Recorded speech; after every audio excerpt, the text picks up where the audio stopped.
Rosa.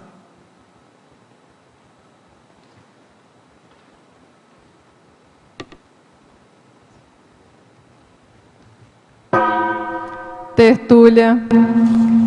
Boa tarde a todos. Hoje é dia 10 de janeiro de 2015, é um sábado. O verbete é de número 3.263, ele tem 7 páginas, 51 elogias e 10 máximos. O tema, Consim controladora, e foi elaborado segundo a especialidade para patologia. Quem redigiu o verbete é a neoverbetógrafa Amanda Miranda. Amanda Assunção Miranda, ela é brasileira, natural de Uberlândia, Minas Gerais, graduada em Educação Física, especialista em Fisiologia do Exercício e Coaching, voluntária da Conscienciologia desde 2010, docente da Conscienciologia desde 2012 e tenepsista desde 2013. A Consim controladora é a personalidade imatura, homem ou mulher, com predisposição para dominar, manipular, abusar, oprimir, obrigar e intimidar as consciências de maneira sutil ou explícita, conscientemente ou não, através de imposições egóicas, geralmente com a intenção de compensar as próprias carências intraconscienciais generalizadas. Na pensenologia, nós destacamos o holopensene pessoal autoritário, o holopensene pessoal opressor, o holopensene pessoal intimidador, o holopensene pessoal manipulador, o holopensene pessoal propiciando as vampirizações energéticas, o holopensene pessoal da convivência anticosmoética, a autopensinidade conflitiva, a autodesorganização pensênica, a afinização pensênica com as companhias patológicas, o exercício da autopensinidade democrática, o holopensene homeostático, o holopensene assistencial. Na fatologia, a inflexibilidade, as sutilezas do temperamento autoritário, o desrespeito à decisão alheia, o abuso de poder, a argumentação impositiva, a manipulação sutil capaz de alterar negativamente a intencionalidade alheia, a reação explosiva diante da heterocrítica, a justificativa racional autocorrupta, a dificuldade em aceitar regras e hierarquia, a inaptidão para trabalhar em equipe, as centralizações.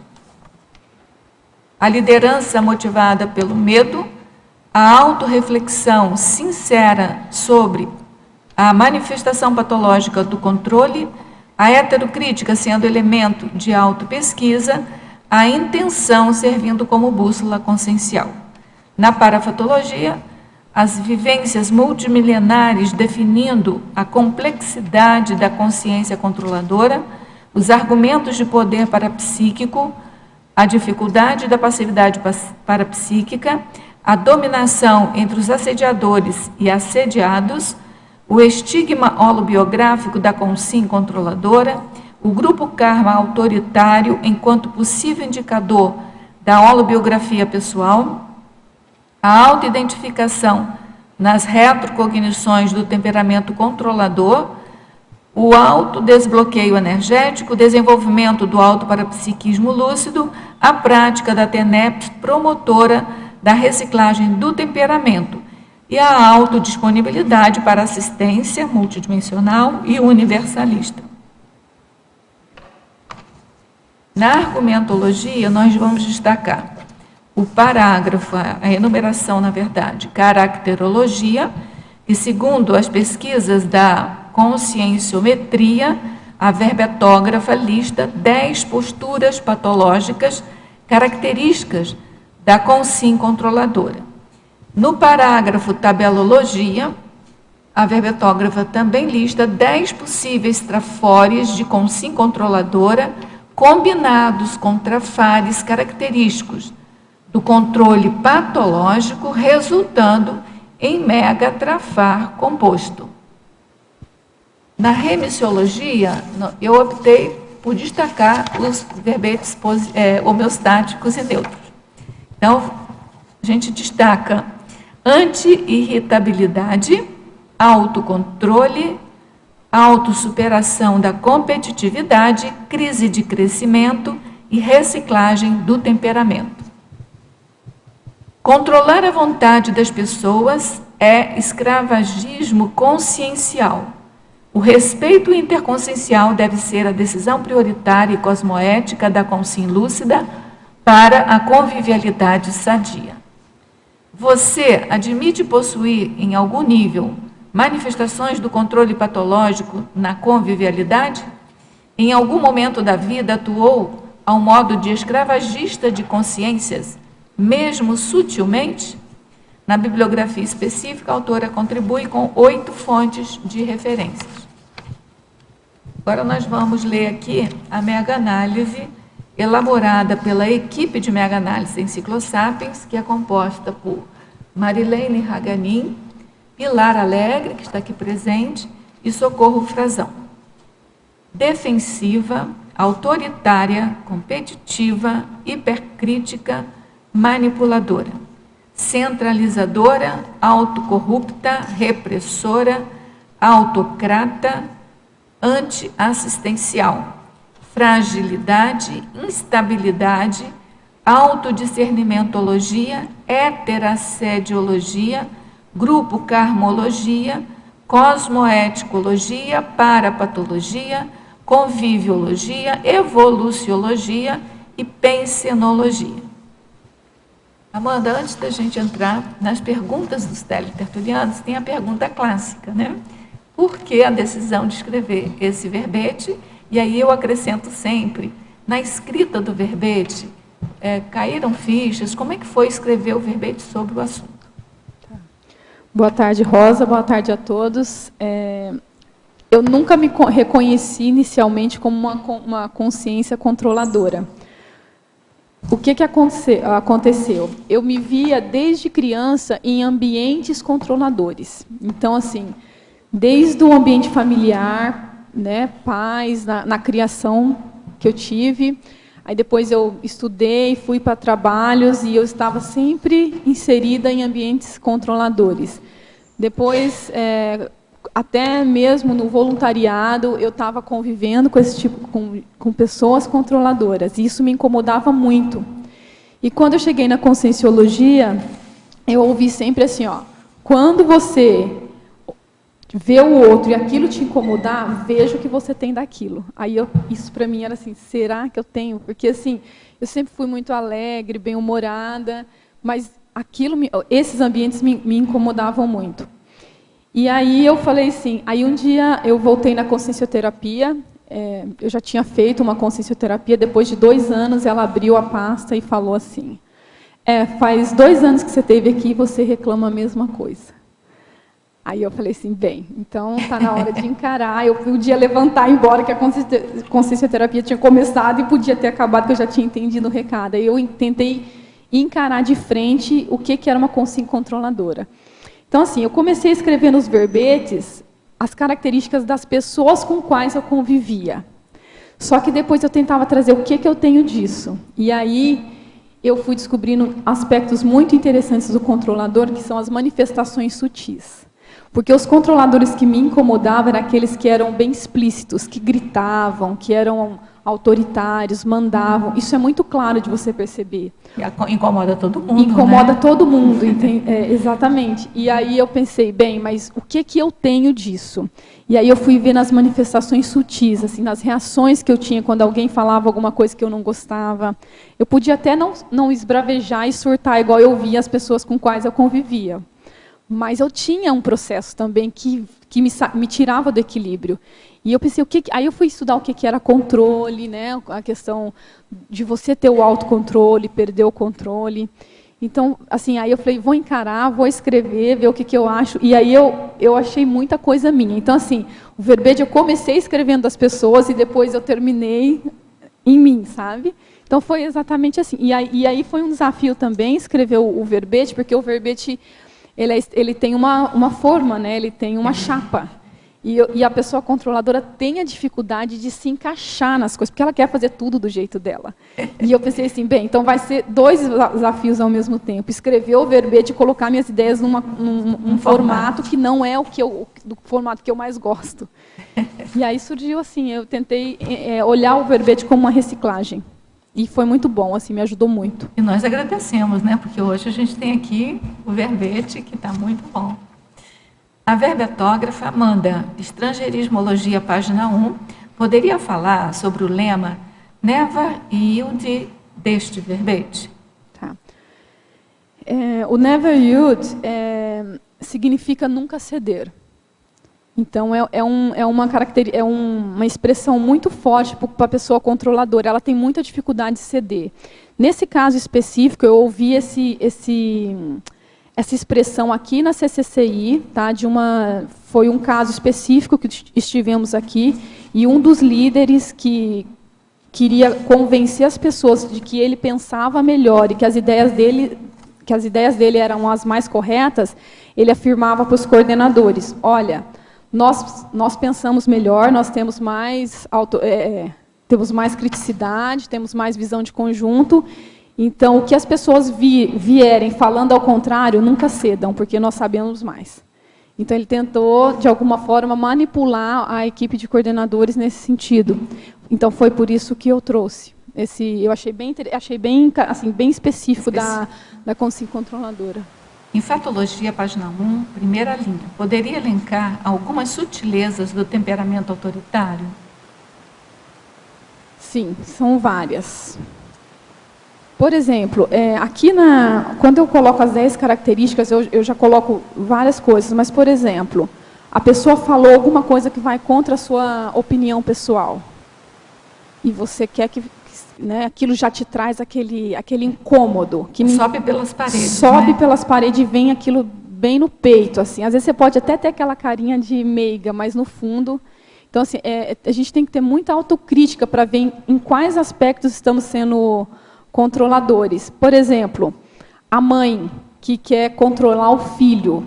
Então, ela quer ter o filho próximo, então ela começa a mimar e começa a dar comida. A mãe mineira, eu sou mineira, então eu entendo bem o que é uma mãe manipuladora. Ela pela comida, então assim, mas ela não quer que os filhos saiam perto, entendeu? E às vezes são coisas muito positivas, né, que a gente tenta fazer. E aquilo é para você, porque assim, o que eu vejo no controle é assim, o controle ele é muito positivo desde que ele seja o autocontrole. A partir do momento que você tenta controlar o outro, é onde você começa a desrespeitar, né, a opinião do outro, a decisão, o que é melhor por outro. E às vezes isso é muito confuso. Então a gente tem que ter muita reflexão. Será que o que eu estou querendo é meu? Porque se confunde, né? Por exemplo, a mãe ela tem que, de certa forma, controlar o filho, ela tem que educar o filho.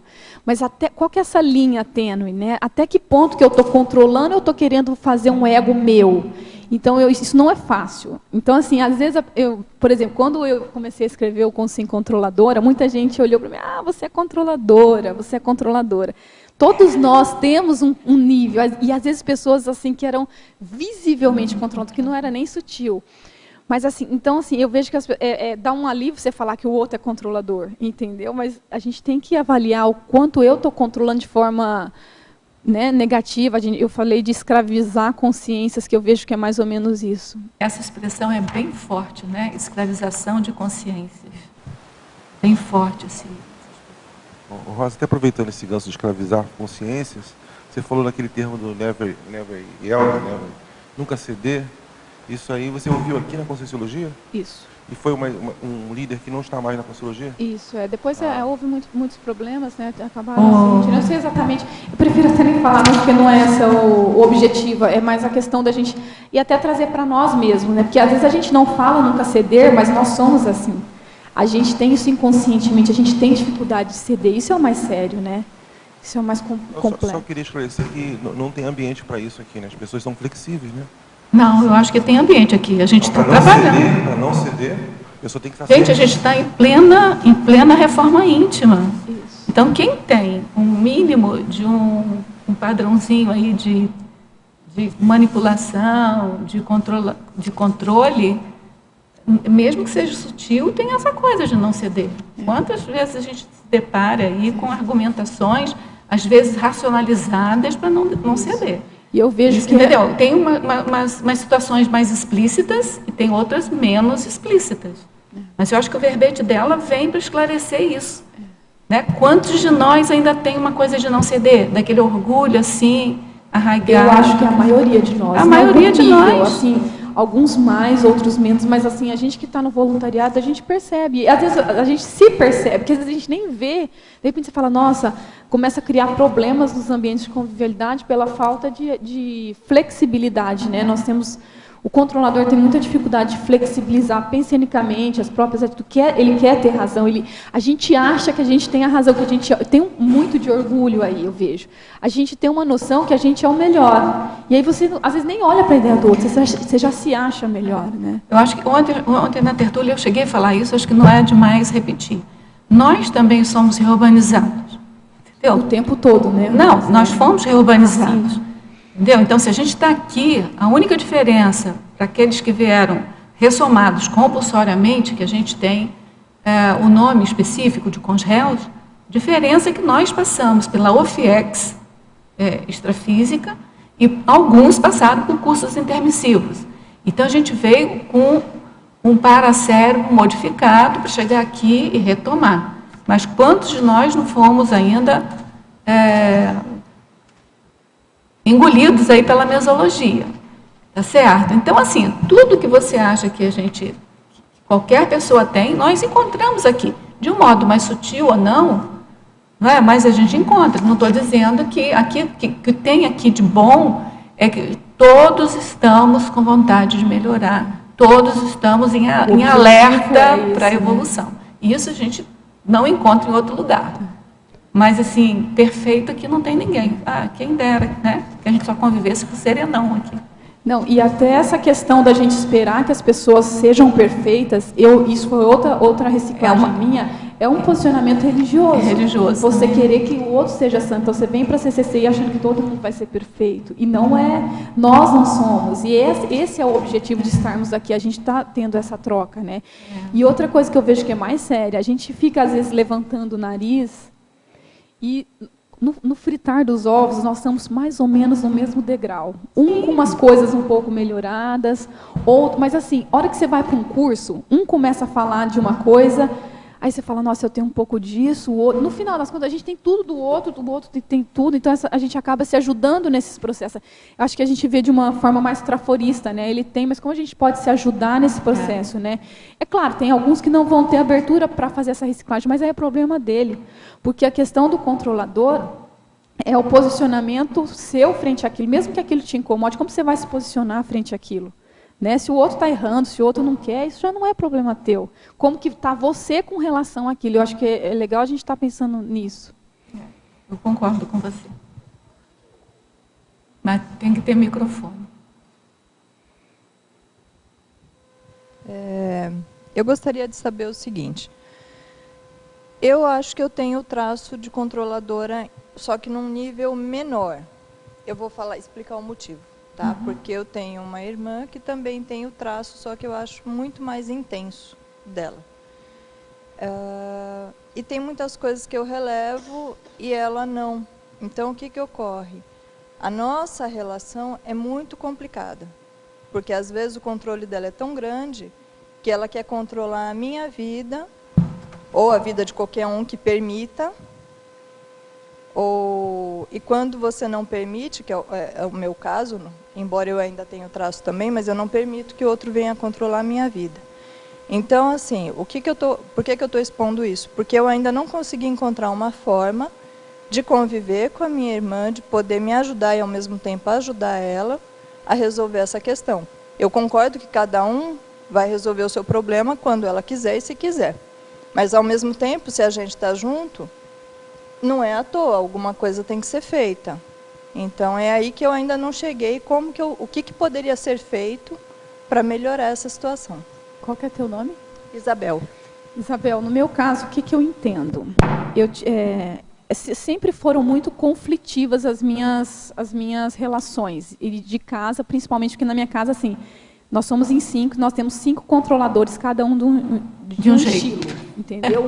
Um super bonzinho que está controlando. O mais bonzinho é o que controla todos. Não, aquele que fala macio, assim, que tem uma argumentação. Mas... Então, tem tudo isso. Então, assim, o que eu entendi? Que, conforme eu vou compreendendo esse processo meu, fica mais fácil eu conviver com o outro que também tem isso. Então, por exemplo, hoje é mais fácil, porque eu compreendi como que é um mecanismo de um controlador. E que, a algum nível, seja hoje ou antes, a gente foi mais controlador. Você talvez passou por uma reciclagem e está num nível. Então, assim, quanto mais a gente vai ficando bem resolvido nessa situação, mais fácil. É que, assim, eu até ponho isso no verbete, é muito difícil a gente reconhecer quando a gente está controlando. Eu acho muito difícil. Mas se aquilo está incomodando o outro, a gente tem alguma coisa mal resolvida. Eu vou explicar por quê. Por exemplo, tente trazer um exemplo para você. Eu sou uma pessoa extremamente bem-humorada, eu dificilmente fico triste. Eu, quando vejo uma pessoa triste, eu não me incomodo, nem um pouco, porque isso é muito bem resolvido para mim. Entendeu? É uma coisa que eu não tenho problema com isso, eu não acordo triste, eu não tenho, eu sempre estou rindo. Eu vejo a pessoa triste. Agora, se vem uma pessoa um pouco mais parecida comigo, é ruim, é difícil a gente admitir isso, que a gente tem do outro. Mas é aquilo que pega em mim. Nós somos, esse dia eu estava falando, a gente é tão egóico que a gente tem, que mesmo a gente incomoda aquilo no outro, aquilo que a gente tem na gente. Né? Não é nem o do outro, tudo é aquilo que traz para você. Então, acho que conforme a gente vai reciclando, vai ficando mais fácil. Eu tentei fazer o verbete para eu poder ficar mais clara com essa convivialidade, melhorar essa convivialidade e estudar um pouco. Então, assim, se te incomoda, ou, no meu caso, quando me incomodava, eu tinha, mesmo que a gente tem uns pontos cegos. Eu não sei se ficou claro, é porque às vezes ainda está, entre aspas, assim, mal resolvido alguma coisa para ti, entendeu? Concordo que eu ainda não resolvi 100%. Eu acho... não tenho certeza, mas eu acho que esse traço tem a ver com insegurança, com medo. Essa questão do controle é como eu enxergo, tá? Eu acho que essa tendência ao controle é justamente porque alguma coisa lá no passado deu errado. Eu só não gostaria de expor, mas eu sei que aconteceu comigo e aconteceu com ela. Uma situação que talvez, eu acredito que tenha... se a gente não tinha o traço, eu acho que desenvolveu. E se nós tínhamos, reforçou o traço do controle, em função do medo. Então, assim, é como se fossem assim. Vou tentar dar um exemplo um pouquinho diferente para colocar a situação. É como se os pais tentassem proteger os filhos de algum perigo qualquer. E, em função desse medo de que algo aconteça de errado com os filhos, eles acabam super protegendo. E no que superprotegem, os filhos se tornam extremamente vulneráveis, porque não sabem se cuidar. Então, quando essas pessoas estão soltas, elas acabam, digamos que mesmo com essa superproteção toda, algo errado aconteceu. E aí ela acha que a pessoa que passou, o filho no caso, que depois se tornou vulnerável porque aconteceu alguma coisa, algum problema, ela acha que o processo de ficar cercando vai fazer com que não aconteça o que aconteceu com ela. E aí ela acaba desenvolvendo esse traço da superproteção. Eu não sei se confere, tá? Eu estou colocando uma situação até para a gente conversar. Posso falar uma frase do Sartre, que eu acho maravilhosa? Também não sei se ficou claro. Ficou. Mas tem uma frase que diz assim, ó, o que importa não é o que fizeram com a gente, o que nossos pais fizeram com a gente. É o que nós fazemos com o que eles fizeram da gente. Então, assim, ouvindo você falar, você tem plena lucidez de tudo que está acontecendo. Então, compete a você que tem mais lucidez a tomar uma posição mais proativa, não é? De conciliação, de harmonização do ambiente, entendeu? Então, assim, cabe a quem tem mais lucidez. Então, não importa se o outro é controlador, você que tem que tomar atitude, porque você já está compreendendo que tem essa característica. Não importa o que o pai, que a mãe, o que a sociedade fez com você, o que importa é que você tomou conhecimento disso, está sabendo que tem aquela situação para enfrentar e vai enfrentar, de alguma maneira. Tanto que, às vezes, na mesma família, existem vários filhos e cada um vai encarar o pai controlador e a mãe controladora. E tem alguns filhos que passam, assim, tranquilamente, sem também serem controladores ou ter muito traumas com isso, né? Então, acho que é a forma como a gente encara aquele grupo, né? E eu acho que você tem muita razão quando você fala a questão da insegurança. O controlador, ele é um inseguro nato. A insegurança e o medo, eu vejo que é uma... Porque, assim, o controle, ele tem uma questão instintual. É para você é uma questão de sobrevivência, né? Só que aí a gente não sabe o limite bem disso. A gente começa a defender os egos, aí vem toda a questão de vidas de bibliografias nossas, assim, parabiografias. Então, assim, mas eu acho que é a forma como a gente encara. Eu acho que o posicionamento é o mais sério aí. Não estou me lembrando o nome do autor, mas tem um livro que me ajudou muito, que é Os Pais Não São Culpados pelas Neuroses dos Filhos. Fala do pai, mas você pode transferir para qualquer outra pessoa do seu entorno, né? Esse livro é muito bom. Compete a gente, afinal de contas, a solução do problema. Qual seria uma boa técnica para a controladora deixar esse traço para trás? Não sei se você aplicou, porque você comentou que fez consciencioterapia, né? Se eles comentaram alguma coisa sobre isso e qual seria uma ou mais boas técnicas para deixar o traço? Eu acho que a reflexão profunda e sincera é o principal ponto. Isso, assim, você tem que estar refletindo sempre, principalmente a condição da sua intencionalidade. Por que você está fazendo aquilo? E aí, ir aprofundando isso, porque isso não é fácil, não tem um livro, não tem um manual que eu explico qual é a sua intenção, até onde você quer. Então, assim, e eu acho que quanto mais você se conhecer, mais você vai saber por que você está fazendo aquilo e até onde você está entrando no mundo do outro, entendeu? Na decisão, na escolha do outro. Então, assim, uma das técnicas que eu usei eu anotava qualquer conflito que eu tinha com as pessoas, eu anotava tudo na hora da confusão, né, do jeito que eu estava. Depois eu ia lá ler. E às vezes eu tinha vergonha do que eu escrevia, assim, e fica bem claro, mas aí você volta a ler numa hora que está bem tranquila, que você está bem light, assim, aí você fala. E aí você começa a avaliar qual que é a sua intencionalidade, por que você fez aquilo, por que eu agi desse jeito, eu precisava ter feito dessa forma, precisava ter gritado, precisava ter surtado, precisava... porque geralmente o controlador entra nesse, né, às vezes altos e baixos, assim. Então eu acho que a técnica principal que mais me ajudou é a questão da reflexão, de anotar. Agora você falou que você tem um bom humor, né? É paradoxal, você ter um bom humor e subir pelas paredes quando alguém fala alguma coisa com você. Desde que não pegue no seu carro, entendeu? Você tem que usar o bom humor nessa hora, né? E isso é muito sério. Aí eu pensava, por que eu fiquei nervosa? Então, assim, agora, uma das coisas que a minha reciclagem tem me ajudado, assim, antes eu pulava, né, eu saltava e eu demorava para voltar. Eu não sei nem se eu diminuí a quantidade de vezes que eu pulo, mas eu demoro menos para voltar agora. Eu consigo ficar mais lúcida. Aí, já volto rápido, entendeu? Então, esse tempo que eu ficava, às vezes, assediando, ficava numa ruminação mental, não fizeram do jeito que eu queria, eu consigo, aí, eu posso ter feito diferente, não precisava ter feito isso, então isso melhorou. Então, eu posso dar um exemplo meu também. Eu tinha essa mesma coisa, assim, eu não tinha resistência a nenhuma contrariedade. Melhorei um pouquinho. Mas, assim, eu fiz um dos primeiros artigos meu que está na consciência sobre a prática do binômio admiração-discordância. Foi a técnica que eu usei. Então, tem lá toda a técnica lá, porque aí, na hora que eu estava irritada, assim, eu ficava sem raciocinar, às vezes, né? Aí eu começava a fazer ver e a prestar atenção no outro, entendeu? Vendo o que de bom tinha ali. Então, eu apliquei a técnica do binômio admiração-discordância. Então, cada um pode fazer... tentar compreender o outro, por exemplo, no caso da nossa colega que colocou, né? Por exemplo, eu tive muito problema com meu pai. Meu pai foi extremamente controlador em casa. E um dia eu parei para escrever a história dele. E eu pensei, será que se eu tivesse vivenciado a mesma coisa que ele vivenciou, eu não estaria daqui para o pior do jeito que eu sou?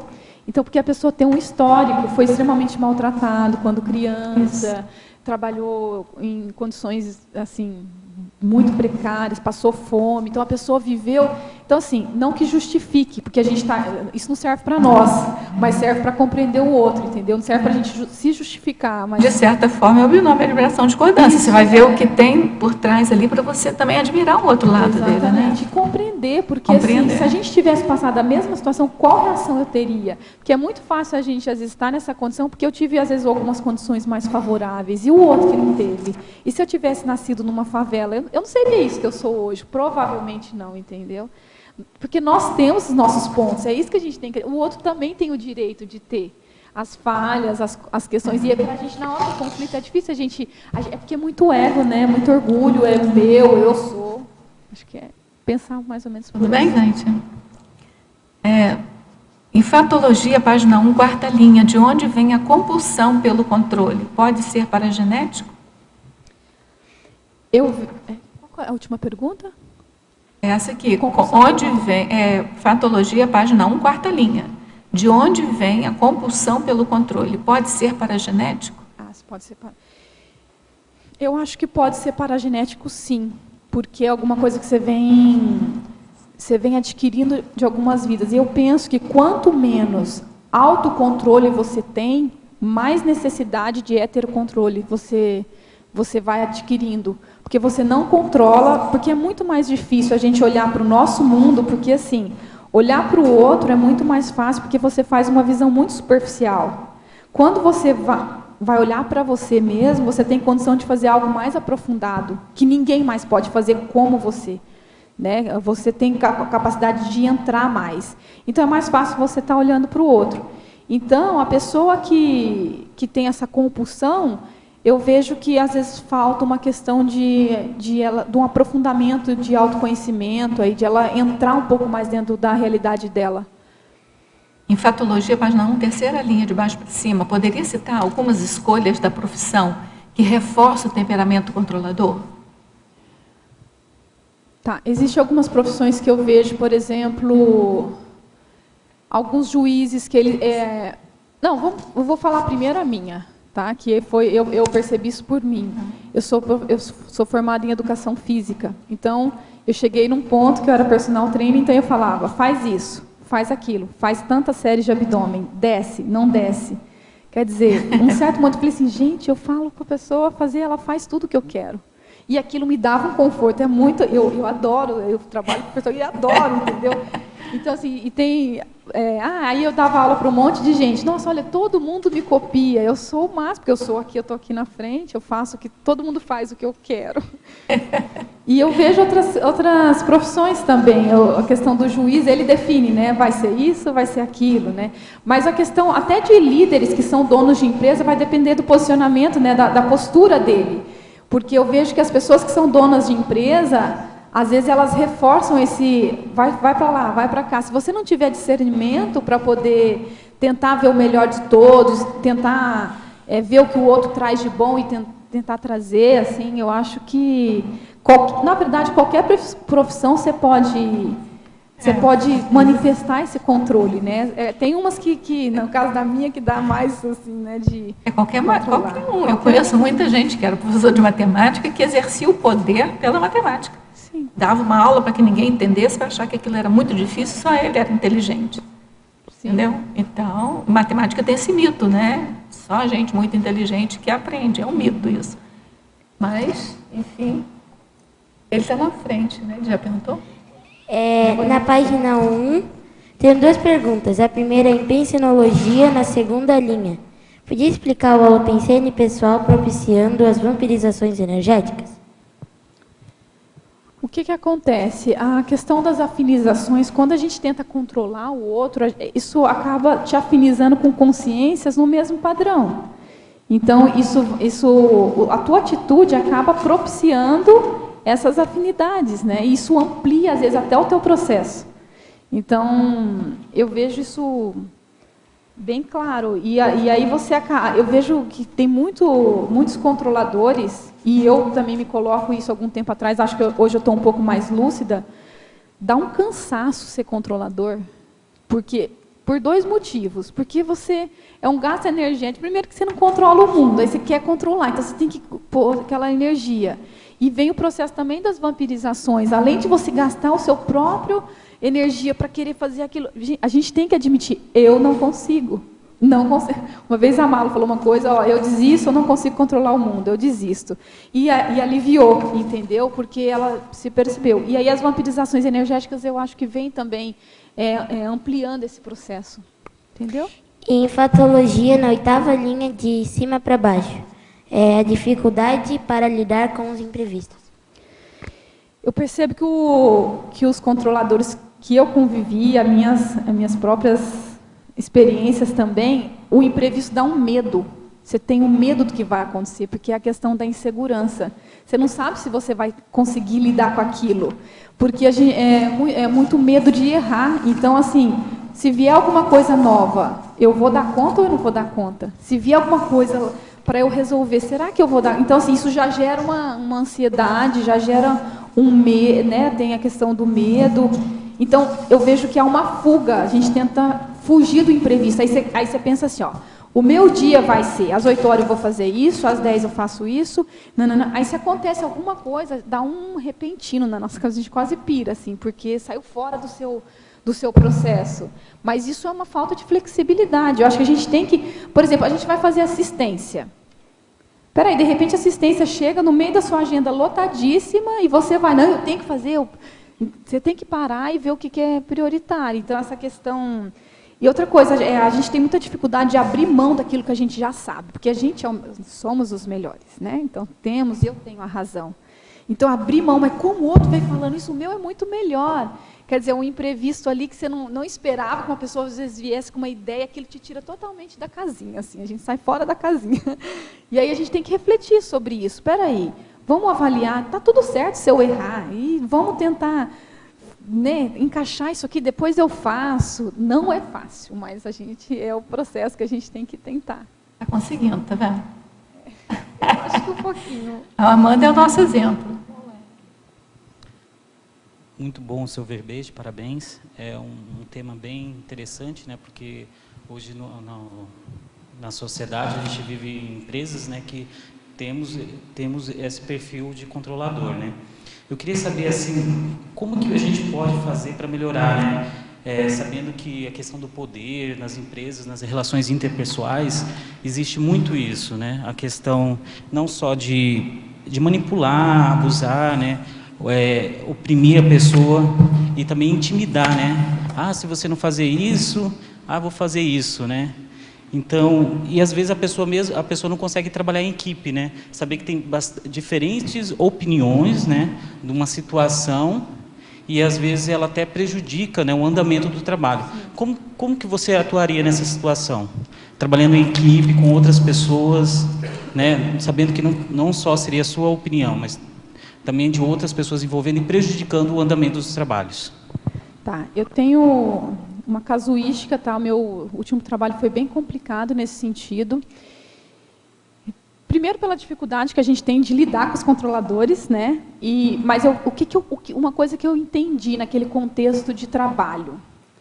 Tem o líder controlador, né? Que eu não sei se a gente pode nem chamar de líder, que hoje eles chamam de chefe, né? É o chefe, que o líder é aquele que consegue buscar o melhor de todos e fazer essa questão em equipe. Chefe, pode ser comandante também. Comandante, e daí tem coisas até piores, né, Rosa? Então, assim, eu vejo que a pessoa que é, entre aspas, a vítima, ela, de alguma forma, ela reforça a condição do líder. Entendeu? Então, assim, isso é muito sério. Aí, porque, coitadinho dele, mas assim, porque assim, no meu caso, eu vi assim, às vezes, o funcionário receber crítica, bronca, de uma coisa que ele estava certo, e ele ficava calado, olhando assim com o olho, assim, e o outro falando assim, apontando o dedo, gritando, e ele não fazia nada, ele só fazia assim. Aí um dia eu virei para ele e falei assim, olha aqui, controladora, né? Você vai levar 2 broncas da próxima vez. Uma por você, da pessoa que está te dando a bronca, e outra minha, se você não se posicionar à frente dessa pessoa. Você não precisa ser mal educado, você não precisa gritar com uma pessoa entrar no mesmo nível, mas você vai falar assim, não fui eu que errei, por causa disso, disso, disso e disso. Então, se você não fizer isso, você vai levar a bronca dela e depois a minha. Então, assim, eu percebo que existe as pessoas que mantêm esse processo, entendeu? Então, assim, a gente tem que ter essa diplomacia, a gente tem que aprender. Isso também foi uma reciclagem minha, de poder falar com calma. Às vezes, essa pessoa que é muito brava e grita, não adianta você querer falar a hora que ela está gritando. Não adianta. Aí você deixa acontecer, prende a língua, sei lá, técnica, você vai fazer beber 10 copos de água e ficar calmo. E depois ter o enfrentamento de chegar à frente essa pessoa e falar, ó, sabe aquele dia que aconteceu isso, isso, isso? Eu não concordo por isso, o que você acha? E tentar fazer uma coisa por igual. Porque é muito complicado quando o negócio vem de cima para baixo. E eu acho que nessa minha casuística, eu consegui um respeito e consegui evoluir as relações lá dentro. E essa pessoa com que eu ficava brava, que era o funcionário, quando eu saí dessa empresa, ele falou, obrigado por você ter me ensinado. E ele foi sendo mais respeitado e foi mudando de funções. Porque a pessoa que é muito brava e grita, no fundo, ela não quer isso, ela exige um limite. Nós temos que colocar limite nas nossas relações. Porque é muito fácil assim, ó. Se você não coloca o limite para o outro, ele não sabe até onde ele pode ir com você. Você também tem a sua parcela de responsabilidade com como que o outro te trata. Porque assim, eu não falei nada, claro, o outro não te conhece. Às vezes nem a gente se conhece, mas por isso que tem que se conhecer. Para falar disso aqui, eu não gosto, então o outro só pode ir até aqui comigo. E expor isso, porque também ninguém é obrigado a saber até onde ele tem que ir com você. A gente não né, tudo bem que a gente está aqui trabalhando com parapsiquismo para facilitar todos esses processos, mas você vai aí na sua sim, você não vai ver isso. Então, eu acho assim, se posicionar, ter cosmoética, assim, também. E outra coisa, a hora que o outro gritou com você, eu ficava ruminando aquilo aqui. Eu ficava. Isso que eu ia falar. Esse é o processo, assim. Processo de pato-pensene, que tem que evitar. Você tem que falar para não pato-pensenizar. Né? Exatamente. E talvez falar, não, eu não vou pato-pensenizar, porque depois eu vou conversar com ela. E aquilo vai vir na sua cabeça toda hora. Vai bater na tua cabeça 200 vezes. E você também ter esse posicionamento de falar, eu não vou pensar nisso agora.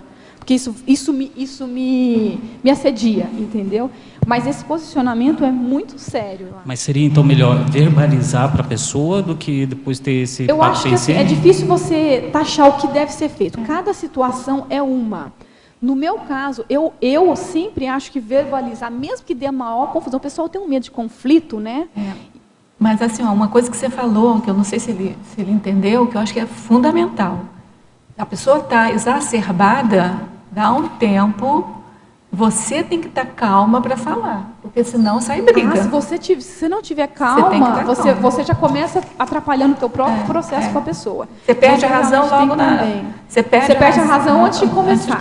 E você já começa errado. Então, acho que avaliar e realmente ver o melhor momento, a gente trabalha energia, trabalhar a energia para poder... Agora, você falou a questão das equipes também, né? Como trabalhar em equipe.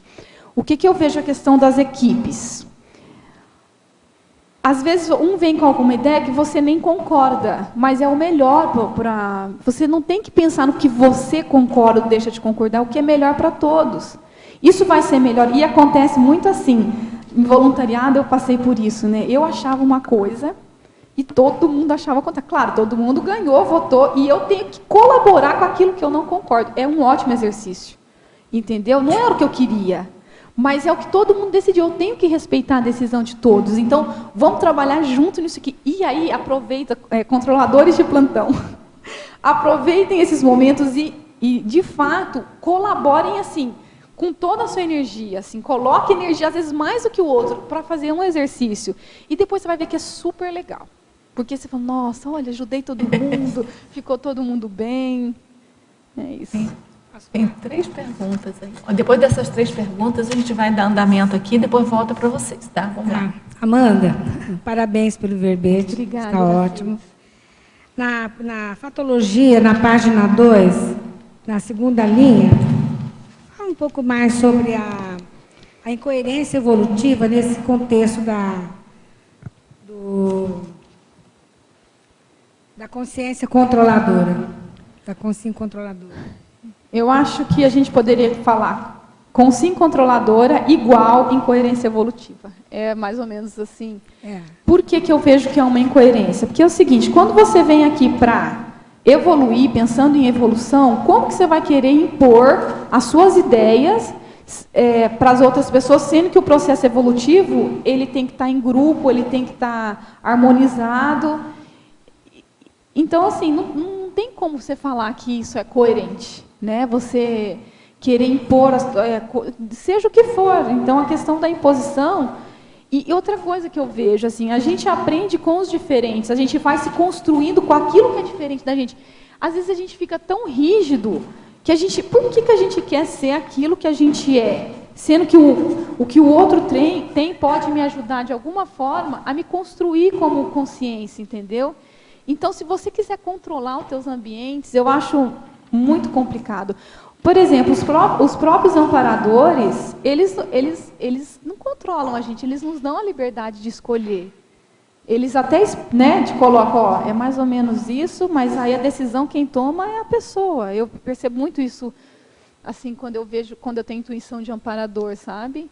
Então eu vejo total incoerência, assim, eu não consigo ver nada de muito positivo.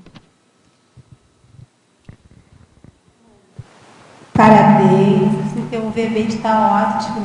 Terezinha. Estava lendo assim com muita seriedade. E, nossa, para primeiro verbete, promete. Na página 1, queria que tu falasse um pouquinho mais na fatologia, na segunda linha de cima para baixo, que é a dificuldade em aceitar regras e hierarquia. Podia ampliar mais. Tem mais uma outra depois. Tá. É exatamente isso. A gente que quer mandar, como você vai aceitar que a outra pessoa te mande? Entendeu? É essa a dificuldade. Você quer controlar tudo, aí você vai... Uma hierarquia, às vezes tem alguém que vai definir quais as ações que você tem que fazer, né? E assim, esse é um ponto muito sério para mim, que foi uma das questões que eu me identifiquei inicialmente, porque eu sempre tive muita dificuldade com hierarquia. E aí eu entendi que, aí depois, o que me fez entender isso foi a questão da hierarquia evolutiva. Porque, assim, eu falava assim, hierarquia não tem que existir, não pode existir. Estou pensando você no Max Mecânico, Mini pensa no Max Mecânico, você não, nós, né? Todos nós. A dificuldade é nossa. Hierarquia é coisa, né? Então, assim, para mim não fazia muito sentido. E aí depois eu percebi assim, peraí, mas quando eu estou e fazer a TENEPS foi muito legal, começar a TENEPS, porque assim, eu estou lá, eu tenho que dar uma passividade. Ai, a passividade na TENEPS para o controlador, gente, é muito difícil. Assim, eu nem sei, eu faço TENEPS faz 1 ano e meio. Eu nem sei se eu faço TENEPS, porque a maior dificuldade é dar passividade para o amparador. Eu acho que ele deve ter uma dificuldade assim muito grande, entendeu?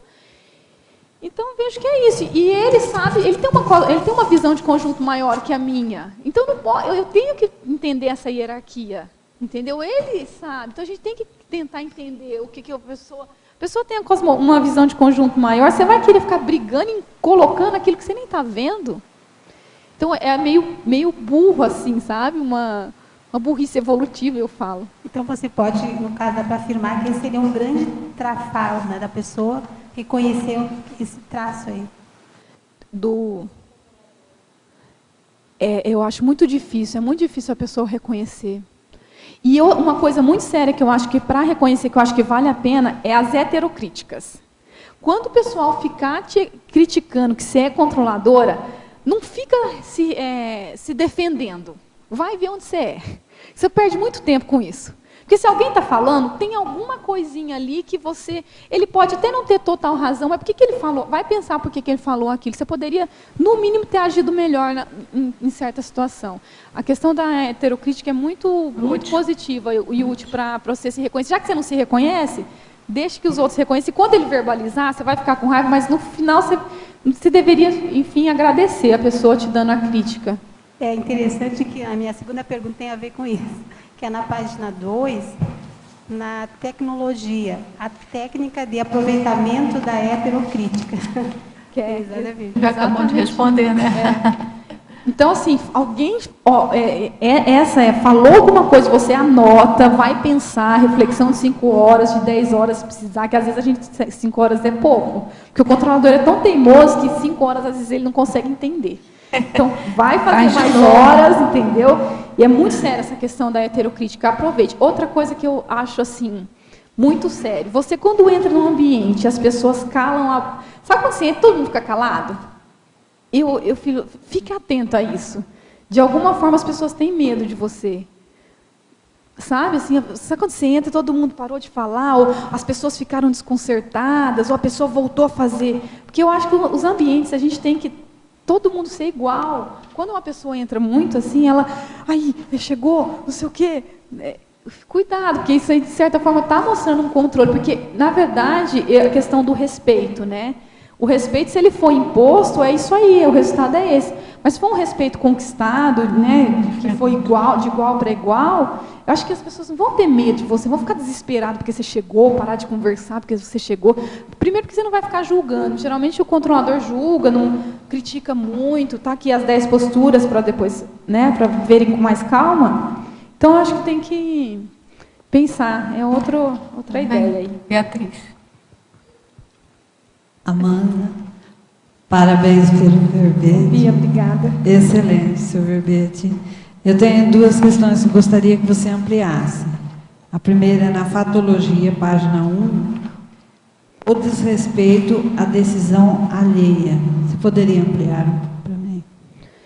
Esse, para mim, é um ponto, acho que é o ponto mais sério dentro da consciência controladora. Talvez, assim, tem várias coisas aqui, mas eu acho que a partir do momento que você desrespeita a decisão alheia, você limita a evolução da pessoa. Porque, às vezes, aquilo que é muito claro para você não é claro para o outro. Então, ele tem que passar por um processo. Então, você tem que realmente... A decisão é dele, por pior que seja. Entendeu? Às vezes, você vê que a pessoa vai cair no buraco. Você, às vezes, até tem uma condição de compreender o processo mais. Mas é o processo dela. É aquilo que ela tem que passar para aprender. Entendeu? Então, às vezes, a gente quer forçar as pessoas a ir mais rápido, né? Eu acho a decisão é uma coisa... Bia, assim, extremamente séria, que a gente tem que... E é uma pergunta que eu sempre faço, para avaliar se eu estou controlando, se meu controle está sendo... Né, tá invadindo. Eu estou desrespeitando essa consciência? Eu estou influenciando ela de uma forma que ela não está pensando por ela? Será que, de alguma forma... Porque não tem... Às vezes a gente influencia mesmo as pessoas. Né? Tem que influenciar. Isso é natural. Thares é isso. Thares é isso. Mas, assim, como que a gente está influenciando, né? Assim, está sendo muito impositivo. Mesmo que for algo positivo, eu tô sendo muito impositiva, eu não estou dando liberdade. Outra coisa, na hora que você fala para a pessoa o que você acha, o que você pensa a respeito, se ela tiver medo de falar para você o que ela pensa... ou ela não fala, você está sendo impositivo. Porque se ela não concordar, ela vai conversar com você. Não, eu não concordo. E tem gente, o controlador às vezes é tão rígido que eu não vou nem falar nada, ou eu tenho medo de falar. Entendeu? Mas aí tem que levar em conta, né, essa coisa do princípio do exemplarismo pessoal. De qualquer maneira, você está influenciando. Então, a gente tem que ter uma postura ativa, não pode ser também com medo de ser controlador, ficar passivo, isso que não pode. Então, né? A linha é muito tênue. É uma linha interna. Muito tênue. Por isso que a pergunta, eu estou desrespeitando, e vai refletir, vai entender. Eu acho que na verdade, esse é a questão mais séria do assistente. É até onde eu vou. Porque a gente não tem, ninguém sabe até onde eu posso ir com... A gente até faz uma ideia. Então, assim, a gente vai errar, óbvio, a gente vai testando, e aos poucos você vai ficando mais... traquejado e tudo, né? Aqui tem uma pergunta sobre pensenologia, na página 1, segunda linha. Poderia aprofundar o holopensene pessoal propiciando as vampirizações energéticas? Eu acho que você falou. Isso. A gente tem que ser mais breve agora, que tem muitas perguntas aqui, tá? É o que eu falei pro Nicolas, né? A questão da afinidade de consciência no mesmo padrão, né? Você acaba se afinizando e você já gasta muita energia para ser controlador, e ainda vem toda essa vampirização, você fica totalmente sugado, né? Então, acho que é bom pensar sobre isso.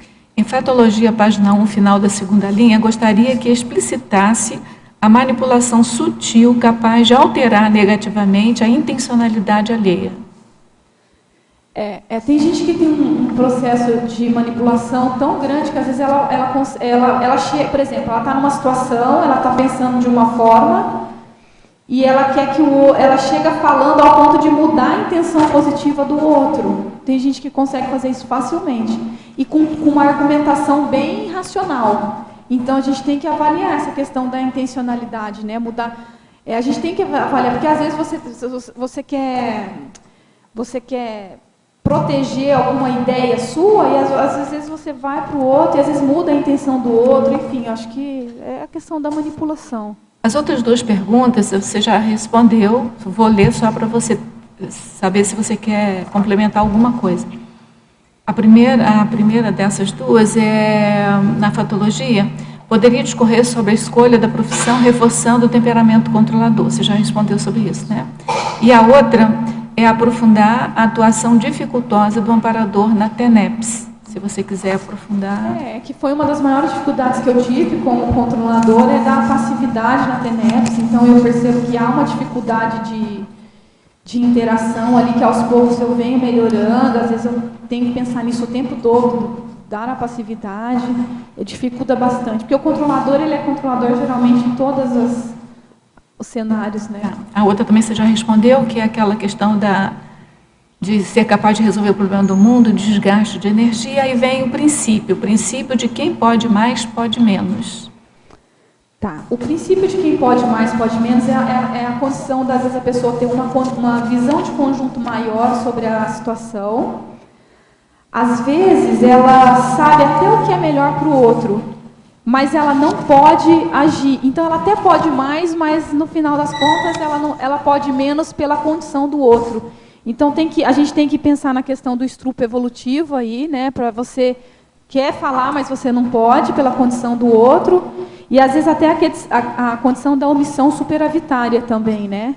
Você, às vezes, tem que se omitir, você até pode, mas você não pode porque a condição do outro não permite. Faz um contraponto, então, com a cultura do manda quem pode e obedece quem tem juízo. Essa questão, quem pode mais, pode menos. Exatamente. Ficou interessante uma coisa. Exatamente. E a questão da vitimização também, né? Todo mundo se coloca, mantém os vínculos, né, de algoz, vítimas, os autoritários, na condição de vítima, aceitando tudo, né? Poderia explicar em Fatologia, página 2, quinta linha, a intenção servindo como bússola consciencial? Esse acho que é o processo principal da reciclagem. É quando você, estou agindo certo, não estou agindo tão cosmoeticamente, vá pela sua intenção. Qual foi a sua intenção verdadeira com aquilo? Acho que esse é um ponto assim crucial para a gente tentar avaliar se estamos sendo positivos ou não. A Verbetov Amanda poderia dizer que a maioria das mulheres tendem a ter esse perfil controlador? Responde. Eu acho que é bem comum, sim. Olha lá, os homens estão todos levantando a mão. Eu acho assim que é bem comum. Isso não quer dizer que todas sejam, né? Também não pode generalizar. Mas existem homens extremamente controladores também. Então, acho que isso é mais da questão da consciência do que da mulher. Mas eu vou dizer uma coisa, porque as mulheres controladoras foram homens no passado. Por isso. Já sai por aí, né? Mas até a questão do instinto maternal, né, assim, de querer controlar a casa, eu acho que tem esse processo, sim. E os homens de hoje são controlados pelas mães mulheres, né? Também. Em Fatologia, página 1, quinta linha, de baixo para cima, poderia comentar a busca incessante da heteradmiração para suprir a falta de amor próprio. O que eu percebo é que, às vezes, você está buscando no outro aquilo que você mesmo não tem, entendeu? Então, você, assim, sempre... Porque a pessoa que ela é bem resolvida com a autoestima, ela não precisa estar recebendo elogios do outro, ela sabe que ela é. E aquele que não sabe que é, tem que estar... precisa né, que os outros reforcem isso. Então, quando eu vejo a pessoa querendo muito confete, tem gente que fica assim, eu fiz bem, ou você vê que tudo que ela faz é em função de receber a heteroadmiração. Preste atenção na questão da sua autoestima quando você precisa muito que o outro reforce isso para você. Ele não precisaria fazer isso. Era suficiente que a gente se colocasse, né, se entendesse que a gente é suficiente, então que não precisasse disso. Oi, parabéns por verbete primeiro. Obrigada. No caso do bullying, e o posicionamento trouxe alguma consequência ruim para a pessoa que se posicionou? Desculpa, repete o bullying? Tipo assim, se a pessoa se posicionar com uma pessoa controladora e trouxer coisas ruins para a pessoa que se posicionou contra. isso pode acontecer, e provavelmente vai acontecer. Então, é um risco. Por isso que eu acho que a gente tem que buscar assertividade nesse posicionamento com a pessoa, que tem que ter muito cuidado. Cuidado com os controladores. Não é fácil, não é uma coisa tão simples assim. Por isso que é falar com jeito. E a sua intenção também, como falar, não querer atacar, porque o controlador, geralmente, ele não gosta de ser atacado. Então, às vezes, se você chegar atacando, você não vai conseguir explicar para ele, entendeu? Você não vai conseguir fazer esse processo de tares, eu acho. Você tem que ir com muita calma. É o que eu consegui aprender. Vai lá. Alô. Amanda, a minha pergunta é sobre... Já foi perguntado agora há pouco, né? A busca incessante da heteroadmiração para suprir a falta de amor próprio. Eu fiquei pensando assim, ó, se a consciência controladora, ela busca uma certa heteroadmiração, será que ela também não tem excessivamente heteroadmiração por outros? Tipo, se a consciência controladora tem uma tendência a idealizar muito outras pessoas? Eu já vivenciei algumas coisas assim, de pessoas que eram extremamente controladoras, então ela idealizava muito outras pessoas, mas eu acho que está tudo no externo, Ricardo, entendeu? A pessoa, ela não está trazendo para ela.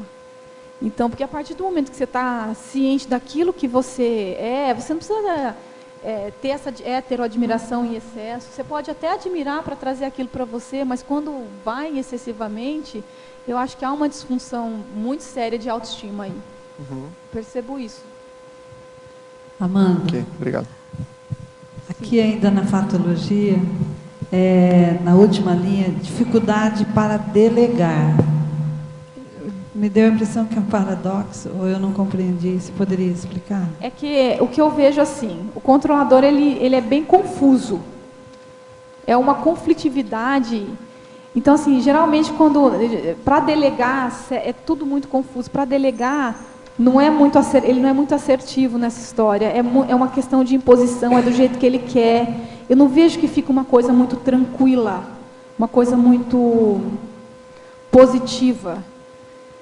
O que eu entendi, esse delegar é passar um serviço para o outro e deixar que o outro faça. Tem esse processo. E o autoritário, o mandão aqui, o controlador, ele já impõe que o outro faça daquele jeito, daquele modo. Isso não é delegar para o outro. Eu acho que o conceito de delegar até está próximo da centralização, então ele centraliza tudo para ele, tem dificuldade de passar para o outro, mesmo que ele acha que ele é melhor, que ele faz melhor, né? E aí e se confunde todo, aí quando, enfim, é mais nesse sentido, Bia, de passar, a dificuldade de passar para o outro. Compreendi, obrigada. Eu gostaria... Amanda, oi, aqui em cima, Marguia. A manipulação, ela é uma forma de controle, né? Mas eu queria que você falasse um pouco mais dos recursos femininos que algumas mulheres usam na manipulação e que é uma forma de controlar, mas que às vezes fica escondida, né? Fica subliminar, né? Naquilo ali. Como é que você vê isso aí? Eu acho que a mulher usa muito da sedução, né? Ela aproveita da condição, às vezes, da carência do homem. Não sei se mulher nesse sentido que você falou, no sentido mais amplo, né? São os recursos, né, que a mulher utiliza. Falar um pouquinho mais desses recursos, que são formas de controle, né, mas que, na realidade, ela está usando de manipulação ali, né, para controlar, e não diretamente. Faça isso, não faça isso, sabe, aquela coisa mais incisiva. Às vezes ela vai com todo jeitinho manipulando e controlando, né? A mulher, ela tem, às vezes, um pouco mais de percepção, né? A gente percebe isso, às vezes a mulher tem mais percepção que os homens, né?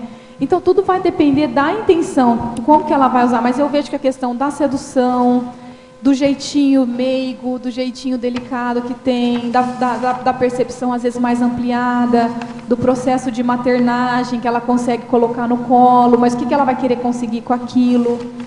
Então, eu vejo que... realmente, nós mulheres temos que pensar muito sobre isso, assim, o quanto a gente está utilizando nossos processos femininos, aí, até trafores, né, femininos, para poder entrar na manipulação.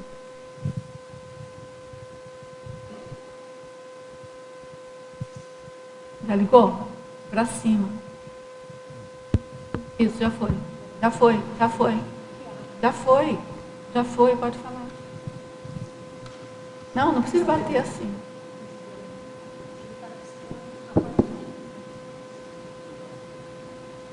Não. É só ligar, só para deixar para cima e esperar 1 minuto. É só esperar um pouquinho. Pode falar, então. Deixa eu falar. Eu queria falar, você estava falando da questão da manipulação, mas tem pessoas também que usam, né, a fala, né, aquela fala, como é, macia, né? Toda melíflua. Isso, esse termo aí.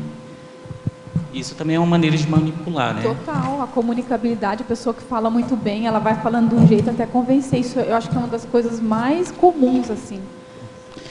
Eu estava olhando aqui também, que tem uma parte que você fala, né, o silêncio, como é que é? O silêncio que faz pensar 1001 coisas também. Silêncio ameaçador? O silêncio ameaçador.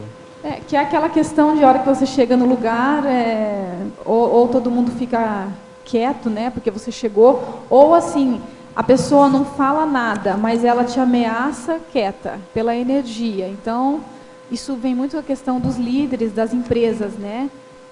Às vezes você fez uma coisa errada, a pessoa nem te deu bronca, mas aquilo é um silêncio que vai ameaçar na questão de, ela de alguma forma vai te punir, ou com processo salarial, de colocar você em outra função. É aquela questão da energia, né? Esse silêncio que ameaça, é mais nesse sentido que eu coloquei. Tudo bem? Amanda, primeiro meus parabéns aí pelo verbete, que me parece muito bom. Obrigada. Eu queria trazer a coisa para o âmbito do meu ambiente de trabalho, que é a docência. Sim. A sala de aula. Então, como professor, eu uso muito a técnica conhecida como conversação dirigida, ou ainda aula expositiva dialogada. E eu procuro dividir as coisas mais ou menos assim. Eu inicio a aula com um resgate de conhecimentos anteriores. Depois eu faço a problematização. Depois eu busco fazer a sistematização, porque aí gera um certo debate, para que ocorra a assimilação. E fora do ambiente de trabalho, eu também procuro fazer mais ou menos isso, inclusive no ambiente familiar. Aí eu te pergunto, você me acha, nesse caso, uma consciência controladora? E em caso positivo, haveria como ser um docente sem ser controlador? Você dá aula de quê? Só para saber. Ele é meu grupo Karma, por isso que ele está perguntando. Eu já conheci, ele é de São José de Monte. Mas qual é a disciplina que ele dá aula? Monte Neves Paulista. Sou professor, não docente da Conscienciologia ainda. Sim, mas eu ministro aulas de economia, disciplinas ligadas à economia, né? Sim. E também economia não quer controlar nada, né? Vamos lá. Abílio, eu não vou falar para você se você é ou não, porque acho que isso cabe a você, realmente, né? Eu, como amiga dele, assim, eu acho assim, o próprio fato de você permitir o debate, isso já tira a condição de controle, tá? Então, quando você termina com o debate, eu acho isso muito positivo. Eu consigo debater com você tranquilamente, você tem umas ideias ótimas e não é impositivo. Talvez você até tenha sido no passado, não sei se você que vai avaliar isso aí. Eu vejo assim que você tem flexibilidade, pelo menos para debate de assuntos aqui da Conscienciologia que eu tenho permitido. Agora sim, avalia, né, nas questões aí, na questão familiar, como que é com a tua duplista, se você abre mão, tem essa facilidade, né, de fazer pelo outro. Eu acho que isso tem que ser uma reflexão constante. Porque não, às vezes não é assim, ela é controladora, não é em tudo, mas em algumas coisas. Né? Então, onde eu sou? Onde eu estou sendo, carregando muito, né, nas tintas para impor a minha ideia e tudo mais. Dá um microfone para ela, por favor. Faz o seu depoimento aí. Deixa só para a duplista dele, né? Então eu vejo isso como eu acho que todo pai e marido é um pouco controlador, mas na questão assim de ciúme às vezes, né? dos filhos, da esposa, nesse sentido. Mas depois da Conscienciologia, eu achei que ele melhorou muito, viu? Que bom. Ele baixou bem a crista. Viva a cosmoética, viva a cosmovisão. Olha, Bíblia, eu acho que a gente está começando a responder se você era controlador ou não. Tudo bem, gente? Vou passar para você. Eu gostaria de saber o seguinte, né? Com relação a... Porque quando você colocou outras situações de trabalho ou no dia a dia do traço do controle, como você foi resolvendo isso, eu tenho uma dúvida com relação à heterocrítica, porque assim, o que acontece? Dentro de contextos, só que aí no caso dele, não em sala de aula, que eu não sou professora, mas dentro da Conscienciologia eu sou professora. E eu já, quando caí em situações de professora coordenadora de algum curso, eu abria, antes de começar o curso, com os professores, de que a gente poderia trocar figurinha no sentido de que o que eu tenho a melhorar, o que eles têm a melhorar, e para a gente poder fazer o que é proposto até dentro da Conscienciologia, que é dar o feedback, fazer heterocrítica e tudo mais. O que eu reparei? Eu não recebi heterocrítica. E quando a heterocrítica vinha, ela vinha através de terceiros, não vinha diretamente para mim.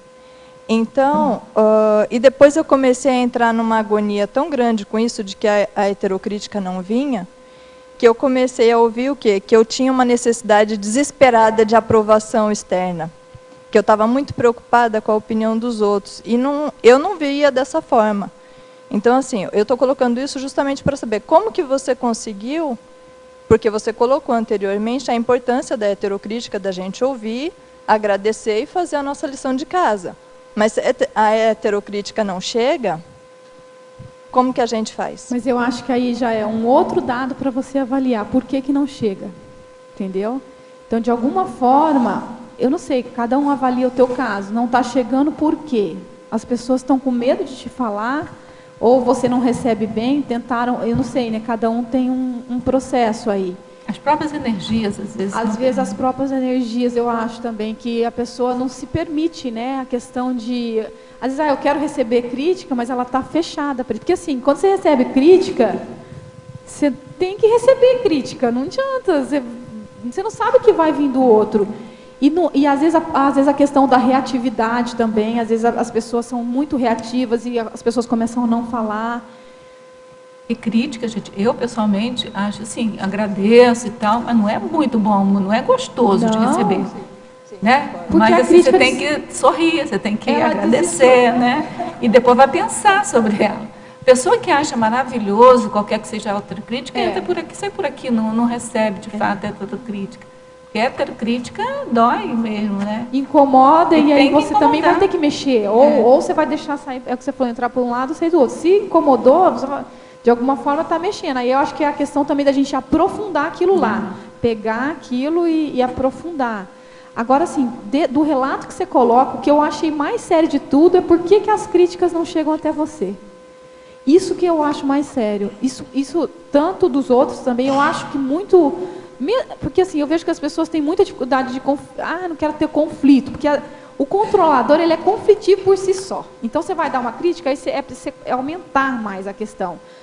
Às vezes, o meu duplista, o Jair, eu falo para ele, você não pode deixar eu mandar em você, e você tem que me criticar, porque eu preciso disso. Não, eu lembrei... E aí, ele não criticar, ele leva 2 broncas, porque não criticou, então é uma confusão. Coitado. Então, assim, a gente precisa desses limites. Eu lembrei agora de uma técnica que tem na Conscienciologia que você pode fazer. Você pega 10 pessoas, de preferência aquelas que você acha que não gostam de você, entrega um papel e pede para eles escreverem 3 trafares seus. 3. Trafores e trafares, Trafores e trafares, mas se ela quer crítica, trafora. Não, mas vai com trafor também, senão dói muito. Você tem que ter o contraponto do trafor. Bom, mas enfim, você pode pegar trafor e trafar, aí você entendeu? avalia os trafares e tudo, Mas não pode pegar só de amiguinho, não. Tem que pegar daquelas pessoas que você tem antipatia, que você sabe que a pessoa vira o olho para você, entendeu? Você vai ter um monte de heterocrítica. Mas é só uma perguntinha. Você você falou no começo que você tinha um pouco de dificuldade da heterocrítica. Foi você? Você chegou a falar isso? Não, né? Foi a outra pessoa. Outra pessoa. Porque geralmente quando a gente tem dificuldade, é que você falou, fica na energia, né? E o outro às vezes não fala, vê que aquilo é desconfortável. Mas eu acho que nós, como amigos evolutivos, mesmo que gere conflito, eu acho que o conflito é super positivo. Porque desde que ele tenha maturidade, você, né, estourou a bomba lá, ficou ruim. Mas, assim, se você fizer com sinceridade, eu acho que a gente tem que fazer, mesmo que doa no outro, claro, com jeito, com... Né, agora também não é para receber uma heterocrítica e assinar embaixo daquilo. Você tem que criticar, porque nem toda heterocrítica é... Aí entra a sua autocrítica em cima da heterocrítica. Entendeu? Aí você que tem que fazer a autocrítica da heterocrítica. Isso também tem que ficar claro, senão a gente fica com um chicotinho assim, olha... Só quer receber heterocrítica. Porque o que eu reparo no meu contexto é assim, eu não me vejo dessa forma. Eu não tenho dificuldade em fazer heterocrítica, mas eu tenho a dificuldade de receber. E ao mesmo tempo, o que acontece? Vou generalizar agora, tá? Assim, quando uma pessoa, digamos, ela quer ouvir alguma coisa, ela chega em mim, ou quer alguma ajuda, alguma coisa, ela vem porque eu falo. Mas quando ela não está nesse pé, eu não existo, entendeu? Então, assim, o vínculo é só quando é uma emergência, alguma situação. Mas olha, vai depender da sua reciclagem também. Eu também tinha um negócio assim, aí eu tracei, eu não quero ser mais isso, né? Eu quero que as pessoas me procurem para tal situação. Principalmente, por exemplo, para negócio de trabalho mesmo. Eu queria ser capaz de atrair as pessoas exatamente para ajudar na pesquisa, né? Então, eu fiz o trabalho em mim, entendeu? Para poder atrair as pessoas nesse sentido. Então, é pensanidade isso. Você atrai pessoas que querem, entre aspas, né, conselho para determinado problema de vida e tal. Isso é ótimo, não é para parar de fazer isso. Mas também você tem que trabalhar alguma coisa em você para começar a atrair outro tipo de demanda. Eu vou até te pedir desculpas, não sei se você me autoriza a te usar teu exemplo agora, porque ela falou assim, as pessoas vêm me procurar, mas quando não precisam, isso também é um traço controlador. Por quê? Porque você quer controlar no que o outro vai te procurar. Entendeu? E as pessoas procuram a gente por o que elas precisam e não pelo que a gente quer que elas cheguem até nós. Então, é uma questão de abrir mão. Eu passei por isso também, é uma questão de você abrir mão. É ele que vai decidir quando vai me procurar, porque a necessidade é dele, não é a necessidade minha que ele me procure quando eu acho que ele deve, ou quando... então as pessoas vão precisar de mim nessa hora, na hora que não precisa, não me procura. Tudo bem se for útil. Abrir mão disso. Mas quando eu falei que quando não tem necessidade, não procure, é assim. Aí é uma carência minha. Por exemplo, eu gostaria de ter amigos, de jogar conversa afiada, entendeu? Não é sempre o pronto-socorro. Então, mas é isso que eu estou te falando. Você tem que mudar a tua autopensanidade. Você tem que atrair pessoas, mas para isso você tem que se dar... Tem que fazer outras atividades, tem que procurar mudar a pensanidade, entendeu? A sua holosfera. E a reflexão, né, Rosa? Por que as pessoas não são minhas amigas, né? E começar a compreender esse processo. O que está faltando? A gente está aqui para isso, para se reciclar com relação a isso. Isso aqui eu fiz em função de uma técnica de uma outra pessoa que falou para mim a técnica. Assim, escrever quem é que ela gostaria de atrair. E depois... olhava para si e perguntava por que aquela pessoa não gostaria dela do jeito que ela está. E aí colocaria no papel metas de fazer autorreciclagens para poder atrair aquele tipo de pessoas. Não é para abandonar o tipo de pessoas que está precisando disso ou daquilo outro. Não é para fazer acepção de pessoas, nenhuma acepção de pessoas. Mas também você sente essa carência assim, de atrair determinado tipo de... Então, você tem que trabalhar em você. É a sua energia que não está deixando chegar, entendeu? Então, você tem que ser atratora de todo mundo. Então, o que está faltando? Vai à luta. Olha, a gente está com muita pergunta aqui. Ela vai fazer a pergunta, a gente vai pedir licença e a gente vai sair numa maratona aqui para responder. Primeiro, parabéns pelo verbete. Eu queria saber se o controle de uma consciência pode ter influências positivas.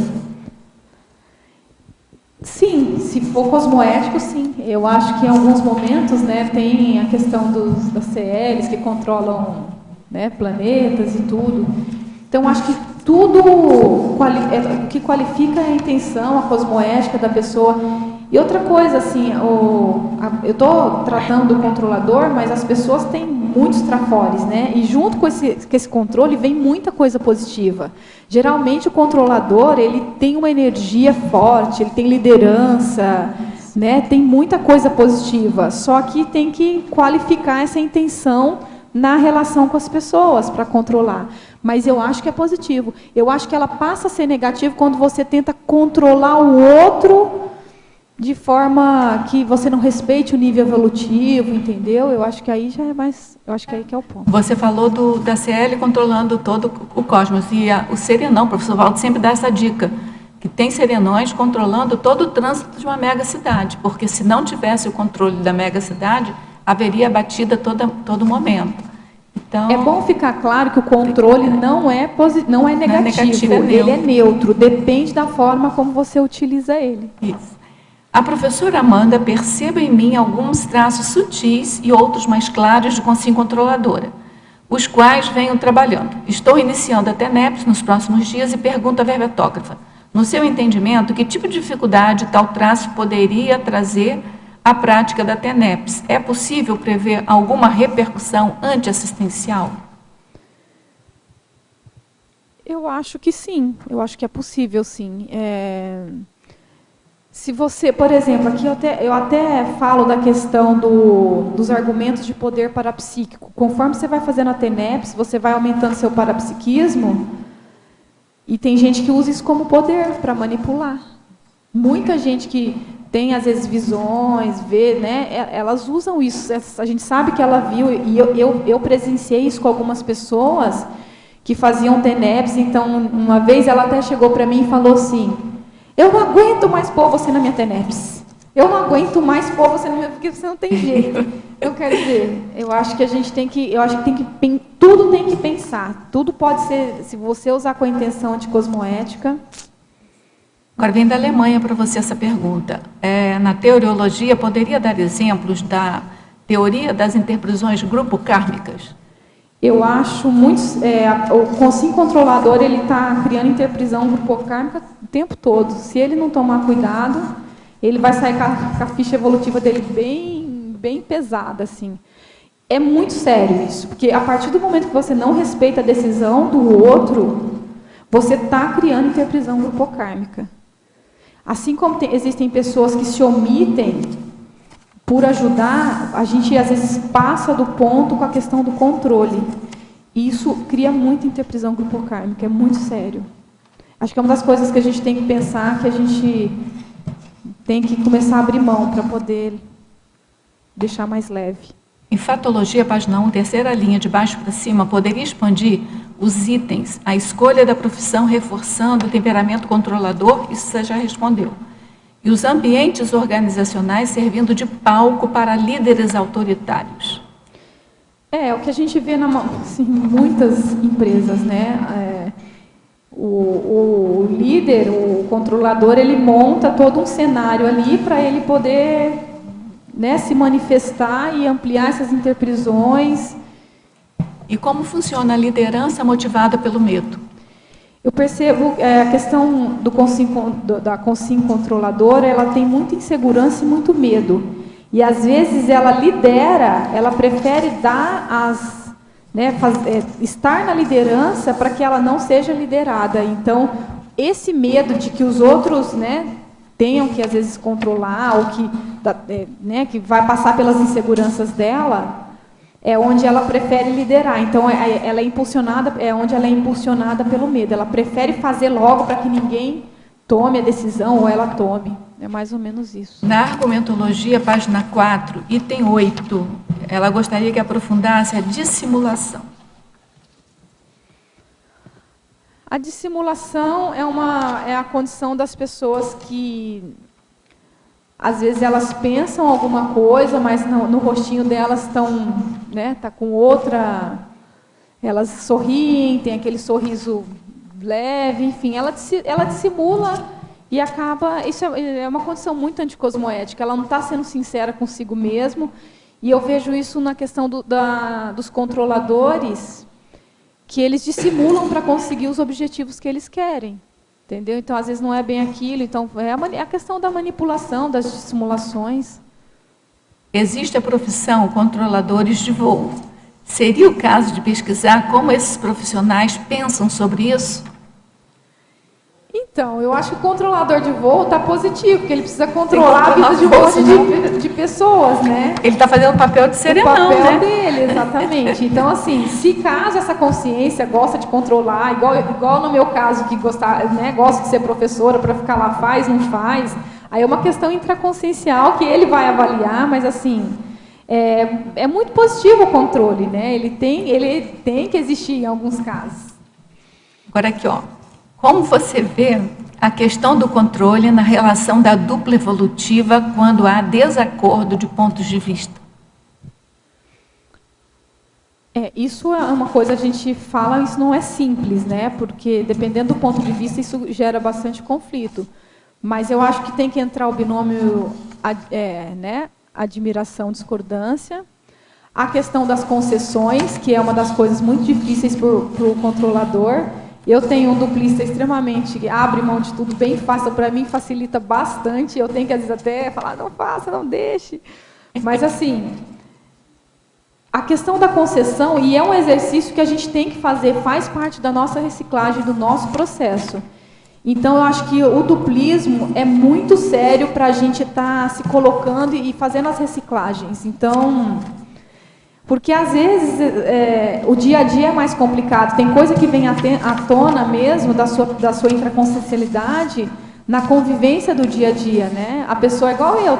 Hoje o professor Valdo falou, com esse sorriso você é controladora. Então, assim, eu não vou mostrar, mas o Jairo que o diga, convivendo comigo, quanto é complicado, entendeu? Então, eu acho que a gente tem que fazer as concessões, assim, é muito... Em Fatologia, página 1, quinta linha, perceba uma relação da consciência controladora e a instabilidade emocional. Compulsão, abuso, manipulação, egoísmo, carência, fragilidade, insegurança. Poderia comentar a respeito?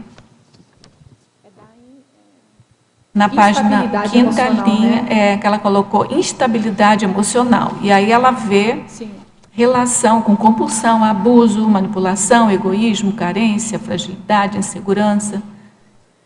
Eu acho que, por isso que é muito séria a questão do autoconhecimento, né? De você tentar se conhecer, estar cada vez mais firme com você, porque assim, se você não se conhece, já gera por si só uma instabilidade emocional.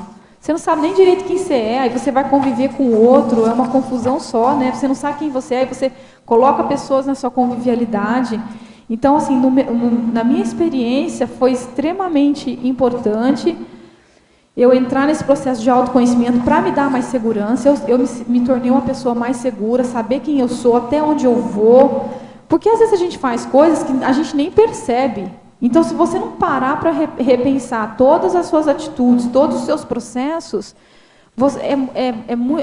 essa instabilidade emocional vem disso. Então, assim, a reflexão é para te dar uma calmaria íntima. E você precisa se conhecer, porque esses processos que ela coloca aí é muito complexo, assim, e eu acho que ajudaria muito a pessoa a entrar num aprofundamento íntimo, assim, intraconsciencial. Mais uma pessoa aqui perguntando sobre a atuação dificultosa do amparador na TENEPS. Você tem alguma síntese assim que você possa fazer? A TENEPS, a gente é uma confiança mútua, né, entre o tenepsista e o amparador, e a pessoa controladora, ela tem dificuldade de abrir mão, de deixar que o outro guie o processo ali, ou comande o processo ali. Então, eu já expus aqui que tenho essa dificuldade na TENEPS de dar essa passividade. E eu acho que é isso, é um exercício diário. A TENEPS ajuda muito nesse processo, porque você vai adquirindo mais confiança e entendendo que o amparador tem mais condições, mais visão de conjunto. Pergunta vem da Alemanha para você. A verbetógrafa Amanda Caracterologia, página 4, item 1. Poderia expandir a agressividade como sendo característica da consciência controladora?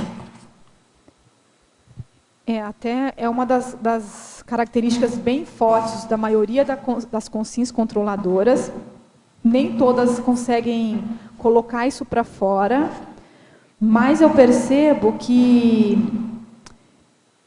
a pessoa que ela está querendo controlar é um peso muito grande, e isso acaba gerando se aquilo não vai de encontro com o que ela quer, ela acaba sendo muito agressiva com aquilo. A gente tem que realmente tentar ter uma pacificação íntima.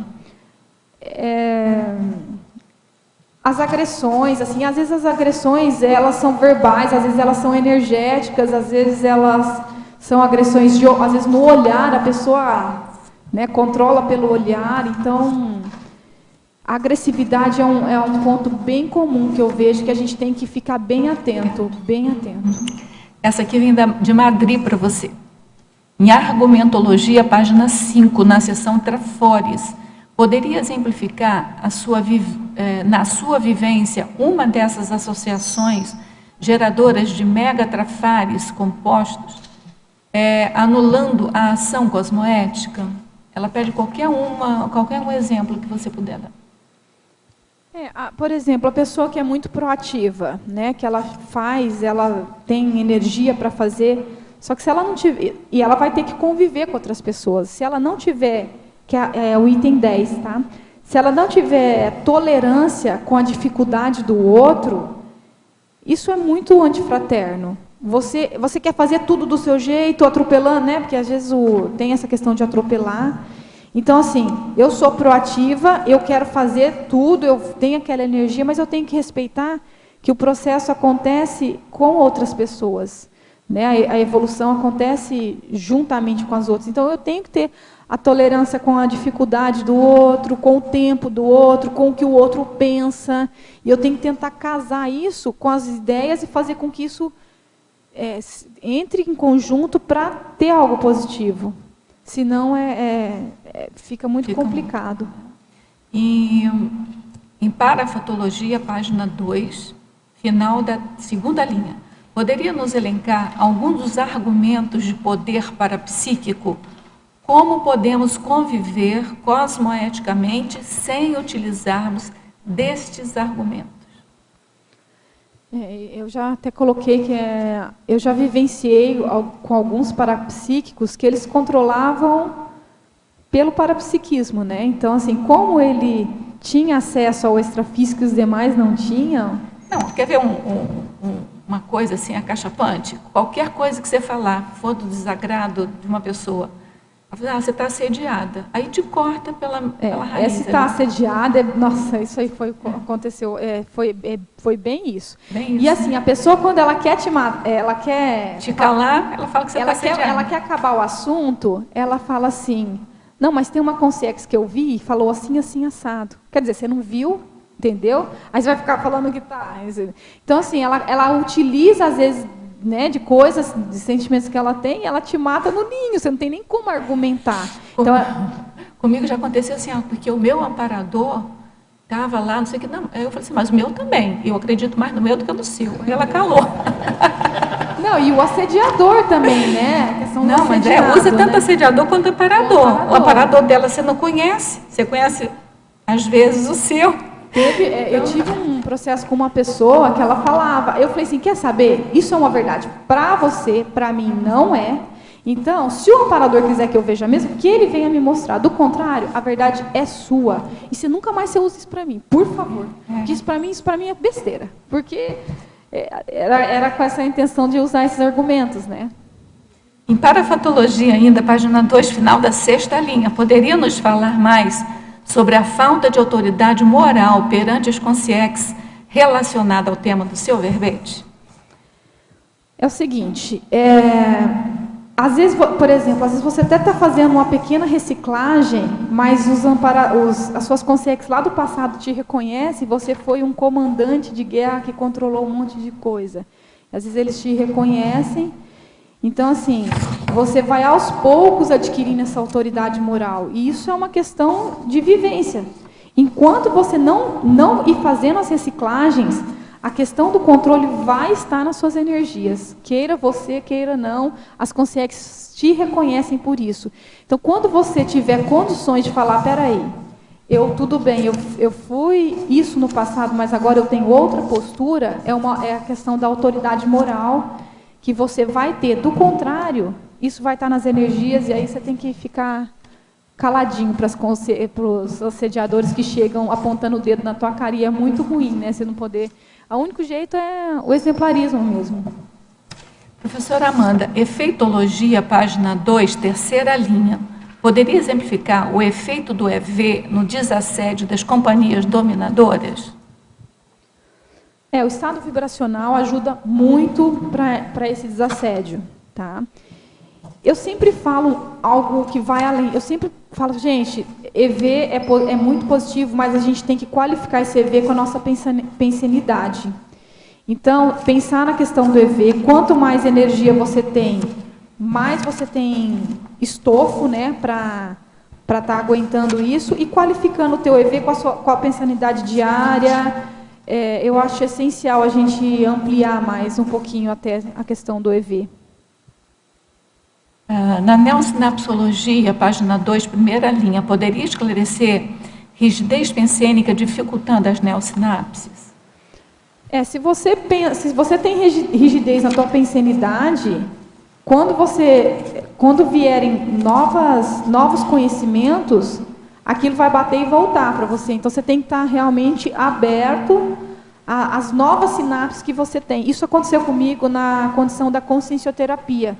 Quando eu cheguei lá, eles viram coisas que eu jamais viria. E eu tive uma resistência.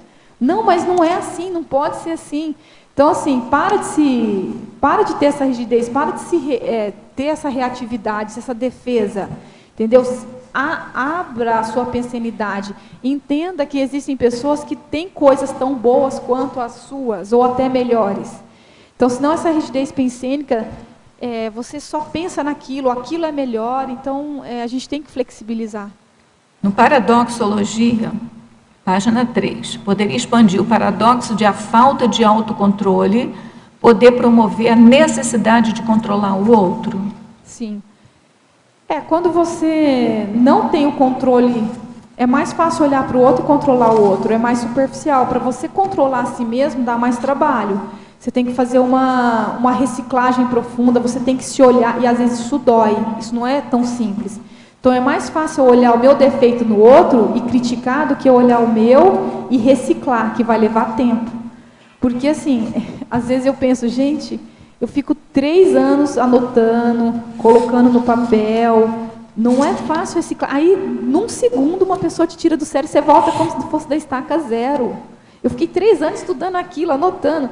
Então, é difícil. Então, assim, é muito mais fácil eu olhar para o outro e falar, você é assim. Então, assim, em vez de você olhar...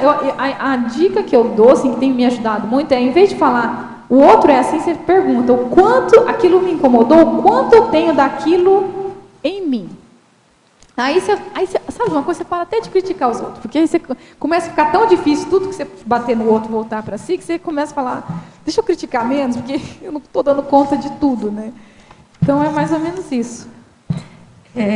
Na exemplologia, página 4, poderia ampliar sobre controladora consciente, que é um intermissivista autoritário, demonstrando total incoerência diante da responsabilidade multidimensional assumida?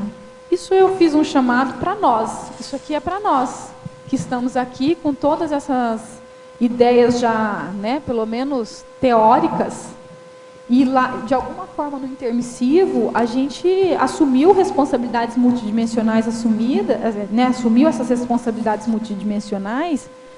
E é incoerente, a gente está ainda querendo controlar, querendo dificultar o processo de convivialidade, o processo evolutivo de todos. E assim, quando eu cheguei aqui na CCCI, eu vi muito isso. Então isso foi assim, eu vi muito. Então assim, falei, não dá, a gente já tem essa consciência. É claro, cada um no seu tempo, e a gente tem que respeitar, mas isso vai pesar mais do que no inconsciente. Se a gente não fizer essa reciclagem, eu acho que a pessoa que é inconsciente, ela tem lá, né, ela vai ter, como fala quando a pessoa ela tem os atenuantes, né? Eu acho que nós, com a consciencialidade que nós já temos e condições de ter... Nós temos agravantes, né? Nós temos agravantes, com certeza. Essa pergunta aqui você já falou, mas é uma pessoa, uma teletertuliana daqui do Paraná. Aí podia sintetizar, que é ampliar as sutilezas do temperamento autoritário. Você falou logo no início da tertúlia, então eu acho que vale a pena falar agora, né? Porque muitas pessoas entraram agora. Tá. Essa foi uma condição que, quando eu tentei me enxergar como consciência controladora, foram as maiores manifestações, né, que eu percebi que eu era toda boazinha, mas no fundo eu estava querendo controlar algum processo, às vezes com a comunicabilidade, sendo meiga. Por exemplo, eu vejo quando às vezes você vê uma pessoa doente, quando ela está se vitimizando, ela está controlando o outro para estar ali próximo. Então isso é bem sutil. Eu dei o exemplo da mãe que quer controlar às vezes com a comida, ou a gente quer controlar às vezes dando um presente, mas no fundo que você quer que a pessoa faça aquilo que você quer, dando presentes, enfim. Tem muitos exemplos aí de controle sutil, né? Nicolas. Na página 6, podia comentar a frase embaixo? Controlar a vontade das pessoas é escravagismo consciencial. Eu acho que essa condição da gente controlar, se a gente for escravagista de pessoas lá atrás, a gente está de uma forma mais... Como que eu posso dizer?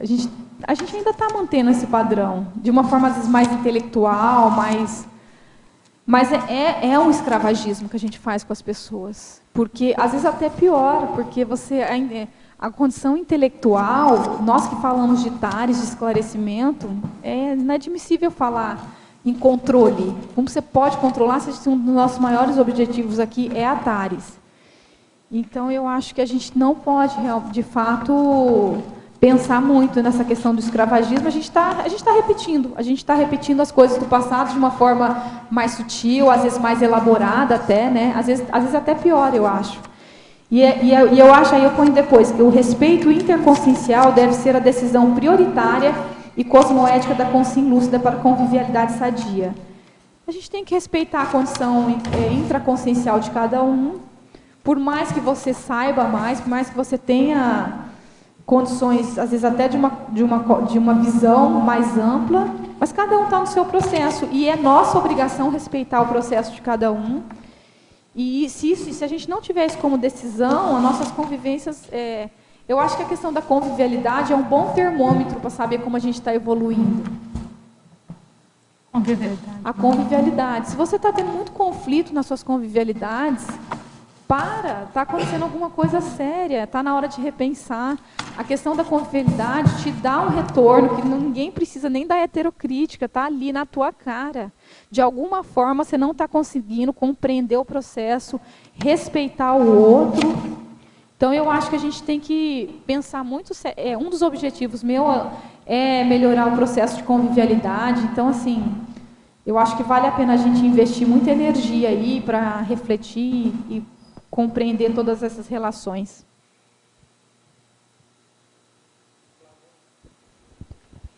Oi. Errei o nome, Amanda, desculpa.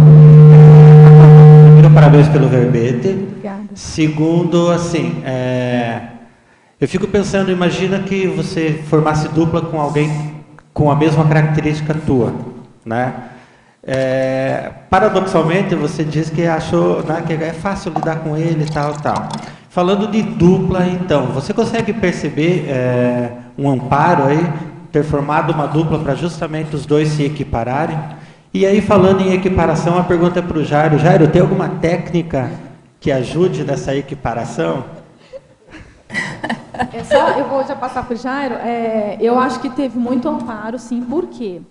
Como ele tem um outro contraponto, ele me ensina com o exemplo dele, entendeu? Se fosse uma pessoa que batesse, é muito conflito. Então, assim, às vezes ele não fala nada e bastou para eu entender, sabe? Então, nada melhor do que o exemplarismo. E ele tem isso para me passar. Talvez fosse uma pessoa muito controladora, os conflitos são tantos que às vezes fica insuportável, entendeu? Não que não dê certo, porque aí também o desafio é maior. Talvez eu não teria tanta competência para estar com uma pessoa tão controladora ainda, né, para fazer esse exercício. Mas eu acho que teve muito amparo. E assim, eu reconheci ele. Eu acho que eu também sou um pouquinho inteligente. Eu combinei estar com ele. Eu não pus uma pessoa tão difícil, não, sabe? Eu reconheci ele aqui, então acho que eu tive esse processo inteligente. Você foi esperta lá no curso intermissivo, né? Intermissivo. Agora fala, Jairo. Não tem técnica, não. O negócio é conviver. Não, mas às vezes, porque ela, quando dá esse rompante, né, ela vai lá em cima. E a minha técnica é o que ela realmente quer dizer com isso. Então eu tento me acalmar, tento ficar tranquilo o mais possível, né, e não rebater, porque vai voltar mais forte, né. Então você pergunta, na verdade, o que é que ela quer realmente dizer com aquilo, porque às vezes o que ela diz não é o que realmente ela quer comunicar. Tem uma coisa por trás ainda, né? Então eu tento captar isso, né? Então é manter a calma mesmo, não tem outra técnica. Gente, olha, tudo bem, o nosso horário já terminou, Amanda, acho que você vai ter que fazer outros verbetes. Parabéns pelo verbete, foi ótima a sua apresentação. A gente agradece a todos que estão aqui presentes, que fizeram perguntas. Eu peço desculpas àqueles que não tiveram a oportunidade de fazer as suas últimas perguntas. Aguardamos todos vocês nos próximos dias. Todo dia, de 12h30 até 2h30, a gente tem tertúlia. Então, a gente conta com vocês para movimentar aqui o debate. A gente agradece a todos os teletertulianos e, igualmente, a gente espera todos vocês nos próximos dias. E a gente passa, então, para os comerciais. As pontuações da tertúlia de hoje são 56 assinaturas no livro de presença, 28 perguntas presenciais, 37 perguntas online. Para hoje temos 2 recados. Cláudio Monteiro, programa Verbetografia, Cristina Bórnia, programa de evolução para psiquismo em extraterrestriologia. Que tal começar o ano 2015 em alto nível? Estamos convidando vocês para o programa Verbetografia, EAD. A data agora, no primeiro semestre, vai ser dia 26 de fevereiro a 21 de maio de 2015. São aulas em vídeo e texto disponível para estudo, plataforma Moodle. São aulas online, tira dúvidas, às quintas-feiras, 7h30 e 9h30 da noite. A carga horária do curso, 48 horas a aula, duração de 12 semanas. Investimento pode ser parcelado em 3 vezes. Maiores informações, ligue para 45 3525 2652. Repetindo, 45 3525 2652. Ou no e-mail caec@caec.org. Esse evento do programa Verbetografia EAD é promovido pela Enciclosapiens, Associação Internacional de Enciclopediologia Conscienciológica. Boa tarde. A Associação Internacional de Extraterrestriologia, a ExtraCons, convida você para o curso Programa de Evolução Parapsíquica em Extraterrestriologia, o PEP. O PEP é um curso modular com aulas teóricas, práticas e oficinas energéticas. O módulo 1, o tema é Cosmovisiologia, e o módulo 2, o tema é Autotransafetividade. Os objetivos do curso são desmistificar a interação com consciências de outros planetas, apresentar os princípios da extraterrestriologia, facilitar a expansão consciencial objetivando a exoprojeção, desdramatizar os efeitos da visitação de consciências extraterrestres à Terra, predispor a intercompreensão e a interassistencialidade cosmoética. A primeira turma será em Foz do Iguaçu, com início em 7 de fevereiro. A equipe docente é composta de 4 professores, a Mauri Pontieri, André Chataloff, Felipe Piccolo e Oscar Nirrey. As inscrições podem ser realizadas diretamente no CAEC pelo telefone 45-3525-2652 ou pelo e-mail caec@caec.org. Obrigado pela atenção de vocês. Para amanhã, temos o verbete Inveja, na especialidade Parapatologia, da verbetógrafa Mariana Luckmann. Boa tarde.